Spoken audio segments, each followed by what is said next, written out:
আপনাদের কতগুলো প্রশ্নের উত্তর দেওয়ার জন্য মূলত আজকে ভিডিও করা, কতগুলো প্রশ্নের উত্তর।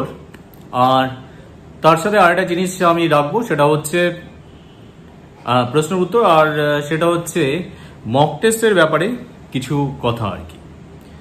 তো ফার্স্ট হচ্ছে, অনেকে জানতে চাইছেন যে মেয়েদের রামকৃষ্ণ মিশন কোথায় আছে। রামকৃষ্ণ মিশনে দুটো স্কুল আছে মেইনলি, যেখানে মেয়েদের পড়ানো হয়। একটা হচ্ছে সরিষা রামকৃষ্ণ মিশন, যেটা ডায়মন্ড হারবারের কাছেই, মানে ডায়মন্ড হারবার এলাকাতেই। আর এটা হচ্ছে জয়রামবাটিতে। এই দুটো মেয়েদের রামকৃষ্ণ মিশন, এই দুটো স্কুল আছে রামকৃষ্ণ মিশনের আন্ডারে। আর একটা আছে সারদা মঠের আন্ডারে আর একটা স্কুল আছে, সেটা হচ্ছে বাগবাজারে আছে, যেটা Bagbazar sister Nivedita girls school, সম্ভবত এক্সাক্ট নামটা এরকমই আর কি। তো বাগবাজার সিস্টার নিবেদিতা বলেই আমরা যেটাকে জানি, সেটাও হচ্ছে আপনার মেয়েদের স্কুল। এই তিনটে স্কুলেই টোটাল, এই যে তিনটে স্কুল বললাম, দুটো রামকৃষ্ণ মিশনের আন্ডারে আর একটা হচ্ছে সারদা মঠের আন্ডারে। তিনটে স্কুলই যথেষ্ট ভালো, এবং এই তিনটে স্কুলেই কিন্তু হস্টেলের ব্যবস্থা আছে।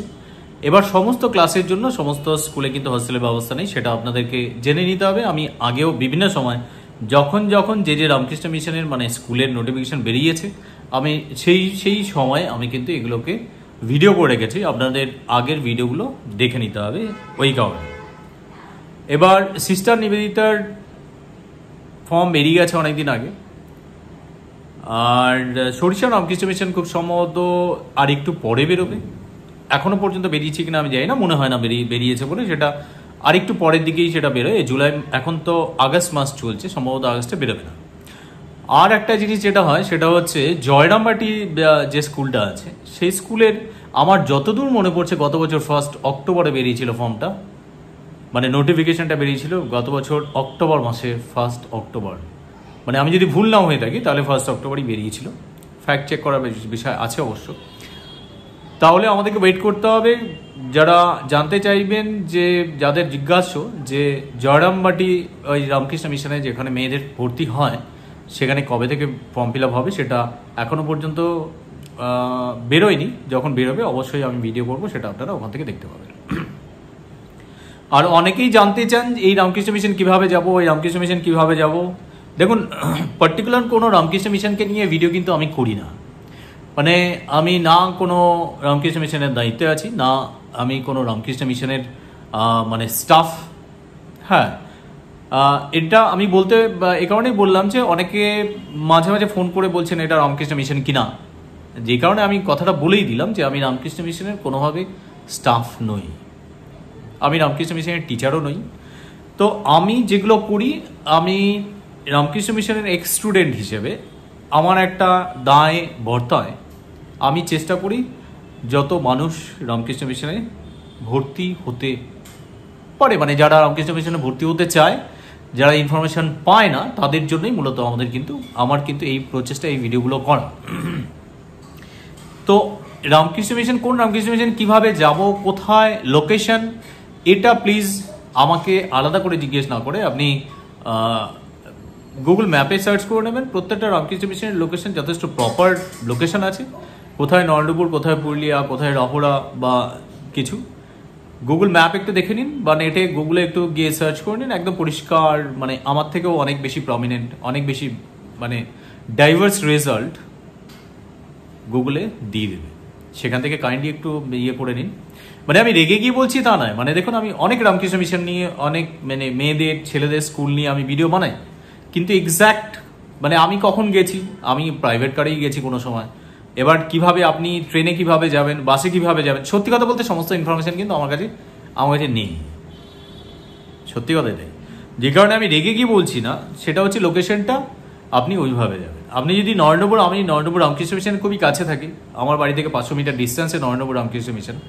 আপনি যদি নরেন্দ্রপুর রামকৃষ্ণ মিশনে কীভাবে আসবেন, যাবেন, কত রকম রুট আছে আমাকে জিজ্ঞেস করবেন, আমি সমস্ত কিছু বলে দিতে পারবো। কিন্তু সমস্ত রামকৃষ্ণ মিশনই কিন্তু সেটা আমার পক্ষে সত্যি বলা সম্ভব নয়।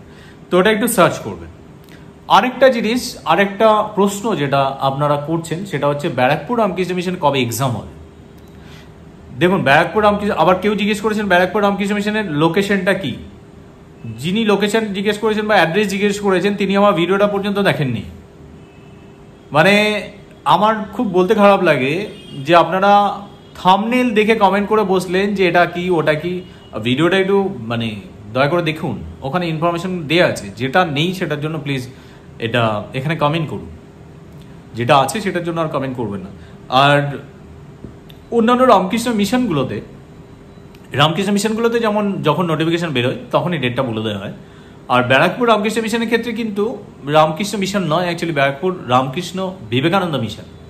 ব্যারাকপুর রামকৃষ্ণ বিবেকানন্দ মিশনে যেটা হয় সেটা হচ্ছে এক্সাম ডেট কিন্তু ওনারা পরে জানিয়ে দেবেন। ওনারা মানে আপনি ফর্ম ফিল আপ করুন, ওনাদের মানে স্ক্যানারে আপনি চলে আসবেন, আপনার আর কোনো সমস্যা নেই। ফর্মটা ফিল আপ করে দিন, ফিল আপ করার পর ওনারা হোয়াটসঅ্যাপ গ্রুপ তৈরি করবেন। যেরকম আমি লাস্ট ইয়ার দেখেছিলাম, হোয়াটসঅ্যাপ গ্রুপ তৈরি হলো এবং হোয়াটসঅ্যাপে ওনারা জানিয়ে দিলেন কবে রিটেন হবে, ইন্টারভিউ হবে, যা যা এক্সাম হবে, যেভাবে হবে সমস্ত কিন্তু ওনারা মেল করবেন বা হোয়াটসঅ্যাপ করে। কমিউনিকেশন প্রসেস খারাপ নয়, আপনি সমস্ত কিছু জানতে পেরে যাবেন, সমস্ত কিছু ইনফরমেশন পাবেন। কিন্তু যেটা আপনাকে করতে হবে সেটা হচ্ছে ফর্ম ফিল আপটা যেরকমভাবে বলা আছে সেরকমভাবে ইনস্ট্রাকশন ফলো করে ফর্মটা ফিল আপ করে দেবেন, ঠিক আছে? আবার কেউ জানতে চাইছেন মালদা রামকৃষ্ণ মিশনে অনলাইন ফর্ম পাওয়া যাবে কিনা। মালদা রামকৃষ্ণ মিশন কিন্তু পরিষ্কার বলে দিয়েছে মালদা রামকৃষ্ণ মিশনে অনলাইন ফর্মের ব্যবস্থা নেই। আপনাকে এটা করতে হবে, অফলাইনে ফর্ম নিতে হবে, অফলাইনে জমা দিতে হবে। ডেটগুলো দেখে নেবেন, মানে ধরুন প্রথম 3-4 দিন এরকম আমি দেখেছি ডেট যেরকম দেওয়া আছে যে ফর্ম পাওয়া যাবে, তারপর 3-4 দিন পর থেকে ফর্ম জমা দেওয়া যাবে। তারপর সেটা বেশ কিছুদিন কিন্তু সেটা কন্টিনিউ করছে। এক্সাক্ট ডেট আমার মনে নেই এক্ষুনি, কিন্তু আমি জাস্ট প্রসেসটা বলছি। আমি ওই ভিডিওতে মালদা রামকৃষ্ণ মিশন নিয়ে যে ভিডিওটা করা সেখানেও আমি বলেছি, এখানেও বলছি যে 3-4 দিন বাদ দিয়েই আপনারা যান। যারা খুবই কাছাকাছি থাকেন ঠিক আছে, আপনারা তো অনেক বাড়ি যেতে পারবেন, কিন্তু যারা একটু দূর থেকে যেতে চান তারা কি করবেন, তারা ওই যে সেম ডেট যে ডেটগুলোতে আপনার ফর্ম দেওয়া হচ্ছে, ফর্ম সাবমিশনও হচ্ছে, সেই ডেটগুলো দিয়ে আপনি যাবেন। আরেকটা জিনিস যেটা প্রশ্ন আসছে সেটা হচ্ছে মালদা রামকৃষ্ণ মিশনের হস্টেলের কী ব্যবস্থা আছে। মালদা রামকৃষ্ণ মিশনের হস্টেল আছে, এবার কতগুলো সিট আছে, কোন ক্লাসের কটা সিট আছে সেটা আমার কাছে এক্ষুনি ইনফরমেশন নেই। আমি অনেক বছর আগে মালদা রামকৃষ্ণ মিশনে গেছি, তখন আমার এত কোয়েরি ছিল না, আমি জাস্ট ঘুরতেই গিয়েছিলাম। তো এখন গেলে অবভিয়াসলি আমি আর একটু বেশি ডিটেলস জানার চেষ্টা করবো, যেরকমভাবে আপনারা জানতে চান, গার্ডিয়ানরা জানতে চান সেরকমভাবে। তো যেটা কথা বলার সেটা হচ্ছে মালদা রামকৃষ্ণ মিশনে সিটগুলো আপনাদের যদি কারো জানা থাকে কটা সিট থাকে, কিভাবে প্রসেসটা কিভাবে হয়, ওখানে পরিষ্কার লেখা আছে প্রসেসটা। যেটা হচ্ছে মানে এটা ফুললি রেসিডেন্সিয়াল নয়। নরেন্দ্রপুর পুরুলিয়া যেরকম Deoghar Ramakrishna mission fully residential যে রামকৃষ্ণ মিশন আছে, এটা তার থেকে একটু আলাদা। এখানে আপনি বাড়ি থেকেই কিন্তু পড়াশোনা করতে পারবেন, বাড়িতে থাকবে বাচ্চা রামকৃষ্ণ মিশনে। দিনের বেলাটা যখন ক্লাস হবে, স্কুল চলবে, সেই সময়টা রামকৃষ্ণ মিশনে যেতে পারে। আর হস্টেলের জন্য অবশ্যই অফিসে যোগাযোগ করতে হবে। ওটা মানে আপনি ওখানে চান্স পেলেই যে আপনার বাচ্চাকে হস্টেলে রাখতে পারবেন তা নয়, কিন্তু আমার মনে হয় যথেষ্ট হস্টেল ফেসিলিটিও থাকবে। আপনি চাইলে আমার মনে হয় যে অসুবিধা হয়তো হবে না, অফিসে আগে থেকে যোগাযোগ করবেন, নিশ্চয়ই কিছু না কিছু একটা ব্যবস্থা বাচ্চাদের জন্য হয়ে যাবে। আর একটা সমস্যা যেটা হচ্ছে পুরুলিয়া রামকৃষ্ণ মিশন আর মালদা রামকৃষ্ণ মিশনের পরীক্ষা কিন্তু একই দিনও হচ্ছে। তার জন্য আমার পরিচিত অনেকেই যারা পরীক্ষা দিচ্ছে বা স্টুডেন্টরা যারা অনেকেই পরীক্ষা দিচ্ছে, তারা কিন্তু অনেকেই এই দুটো মিশনেই পরীক্ষা দেওয়ার ছিল, তারা অনেকেই কিন্তু দিতে পারছে না। তো এটা কীভাবে ডেট কিছু চেঞ্জ হবে কি হবে না সেটা আমি জানি না। অলমোস্ট একই টাইমে, ডেট তো সেমই, অলমোস্ট একই টাইমে এক্সাম, সেটা হচ্ছে 24শে নভেম্বর রোববার। মালদা রামকৃষ্ণ মিশনের পরীক্ষা 24শে নভেম্বর রোববার হচ্ছে, পুরুলিয়া রামকৃষ্ণ মিশনের পরীক্ষা 24শে নভেম্বর হচ্ছে, আর নরেন্দ্রপুর রামকৃষ্ণ মিশনের পরীক্ষা হচ্ছে 1 ডিসেম্বর, আর দেওঘর রামকৃষ্ণ মিশনের পরীক্ষা হচ্ছে 15 ডিসেম্বর। এরকমভাবে জিনিসগুলো যাচ্ছে, আপনারা এগুলো খেয়াল করুন। আর রামহরিপুরের ইয়েটা এখনও এসছে কিনা আমি জানি না, রামহরিপুরের নোটিফিকেশনটা এখনও পর্যন্ত আমার কাছে আসেনি। যদি রামহরিপুরের নোটিফিকেশনটা বেরিয়ে গেছে কিনা সেটা আমি এখনও জানি না, কিন্তু বেরিয়ে গেলে আমার কাছে মানে আমি খবর পেলে অবশ্যই রামহরিপুরের ভিডিও করব। রামহরিপুরেও কিন্তু অনেক প্রত্যেক বছরই আমাদের পরিচিত অনেকেই রামহরিপুর রামকৃষ্ণ মিশনে ভর্তি হয়। তবে রামহরিপুর রামকৃষ্ণ মিশনের একটা অসুবিধা, সেটা কিন্তু আজকে আমি বলবো না, সেটা আপনারা ফর্ম ফিল আপ করবেন, পরীক্ষা দেবেন, লাস্ট মোমেন্টে আমি বলবো যে রামহরিপুর রামকৃষ্ণ মিশনে একটা অসুবিধা আছে মানে কি আচ্ছা, অসুবিধা যেটা সেটা হচ্ছে রামহরিপুর রামকৃষ্ণ মিশন সবার আগে অ্যাডমিশন নিয়ে নেবে। হরিপুর রামকৃষ্ণ মিশন সবার আগে অ্যাডমিশন নিয়ে নেবে, এবং অন্যান্য রামকৃষ্ণ মিশনে গেলেও অ্যাডমিশন ফিসটা হয়তো আপনি ফেরত নাও পেতে পারেন। এটাই হচ্ছে যেটা পরে বলবো ভাবছিলাম, সেটা এখনই বলছি। যেটা ফ্যাক্ট, যেটা হয় সেটা সত্যিটা সত্যি জানাটাই দরকার। আর একটা খুব ভালো একটা ইনফরমেশন আমার কাছে এলো, মানে একজন গার্ডিয়ান, মানে আমারই স্টুডেন্টের একজন গার্ডিয়ান, তিনি আমাকে জানালেন যে ছেলেটাকে ব্যারাকপুর রামকৃষ্ণ বিবেকানন্দ মিশনে উনি ভর্তি করেছিলেন। সেটা কয়েক সপ্তাহ থাকার পর, মানে একটাই ছেলে, সে থাকতে পারেনি আর কি ওখানে, একা একা প্রবলেম হয়, 2-4 জনের এরকম প্রবলেম হয়। তো সে থাকতে চায়নি, বা সে তাকে বাড়ি নিয়ে এসেছিল, এবং ব্যারাকপুর রামকৃষ্ণ বিবেকানন্দ মিশন কিন্তু তার ম্যাক্সিমাম অ্যাডমিশন ফিসটা কিন্তু রিফান্ড করে দেয়। তারপর আমি এটাও জানলাম যে ওনারা নোটিশ দিয়েই রাখেন যে 1 মাস বা 2 মাসের শর্ট নোটিশ এরকম কিছু থাকে, মানে একটা টাইম পিরিয়ড থাকে। এর মধ্যে আপনার বাচ্চা যদি কোনো অসুবিধা হয় তাহলে আমাদের কাছে বলবেন, আমরা মানে অ্যাডমিশন ফিস ফেরত দিয়ে দেবো। এরকম ম্যাক্সিমাম অ্যাডমিশন ফিসটা কিন্তু উনি ফেরত পেয়েছেন। মানে এটা কিন্তু ভীষণ পজিটিভ একটা জিনিস, ভীষণ পজিটিভ, এবং এটা খুবই ভালো লেগেছে। এবার বিভিন্ন রামকৃষ্ণ মিশন কেউ ফেরত দেয়, কেউ ফেরত দেয় না। এবার তাদের ইন্টারনাল ব্যাপার, সুবিধা অসুবিধার বিভিন্ন রকম ব্যাপার আছে। এখন যা কম্পিটিশনের মার্কেট, তো যাই হোক, এটা নিয়ে আমি সমালোচনা করছি না, কিন্তু যেটা হয়, যেখানে যেটা হয় সেটা ফ্যাক্ট। আমার দায়বদ্ধতা আছে যে আপনারা অনেকেই আমাকে ফলো করেন, অনেকে ইনফরমেশন চান, রিলাই করেন, তো এটা আমার দায়বদ্ধতা থেকেই আমি আপনাদেরকে জানালাম যতটা আমি জানতে পারি। বিভিন্ন মানে আমার তো যতজনের সাথে যখন কথা হয়, মানে অনেক ইনফরমেশন আমার কাছে আসতে থাকে, আমি ওনারাও অনেক কিছু আমাকে জানান, বা আপনারা যখন কোশ্চেন করে রাখেন আমার মাথায় থাকে সেই প্রশ্নটা, পরে যখন অন্য কারোর সাথে আমার সেই কনসার্ন কারোর সাথে আমার সাথে কথা হচ্ছে, তো আমি জেনে নিই। আরেকটা জিনিস আমি যেটা রিসেন্টলি আর একটু ক্লিয়ার হলো আমার কাছে, সেটা হচ্ছে মেদিনীপুর রামকৃষ্ণ মিশন। মেদিনীপুর রামকৃষ্ণ মিশনে কিন্তু হস্টেল আছে। মেদিনীপুর রামকৃষ্ণ মিশনও আমি জানলাম যে ভালোই করছে।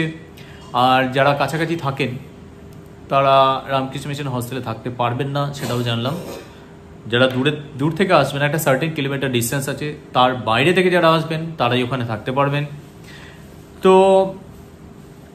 যারা কাছাকাছি থাকেন, ধরুন মেদিনীপুরে আছেন, অনেকে চাইছেন নরেন্দ্রপুর বা পুরুলিয়াতে ভর্তি করতে, যদি এরকম মনে হয় যে আরেকটু কাছাকাছি রাখবো বা কিছু, বা হয়তো কম্পিটিশন মার্কেটে আপনার পছন্দ মতো রামকৃষ্ণ মিশনে আপনার বাচ্চাটা পেল না, তাহলে সেক্ষেত্রে কিন্তু মেদিনীপুর রামকৃষ্ণ মিশনটা আপনার কাছে একটা ভালো চয়েস হতে পারে।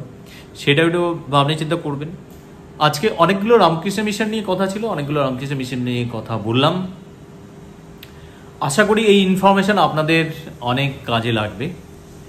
আপনারা যদি ইনফরমেশন কাজে লাগে অবশ্যই ভিডিওটা লাইক করবেন, অন্যদের সাথে শেয়ার করবেন। যদি সাবস্ক্রাইব এখনও করে না থাকেন, এতদূর পর্যন্ত যদি ভিডিওটা দেখেছেন, তারপরে আপনার ভিডিওটা আশা করি আপনার ভালো লেগেছে। সাবস্ক্রাইব করে পাশে থাকুন, অন্যান্য নতুন নতুন ভিডিওর জন্য অপেক্ষা করুন। অনেক ইনফরমেশান আমি এখানে দেওয়ার চেষ্টা করব।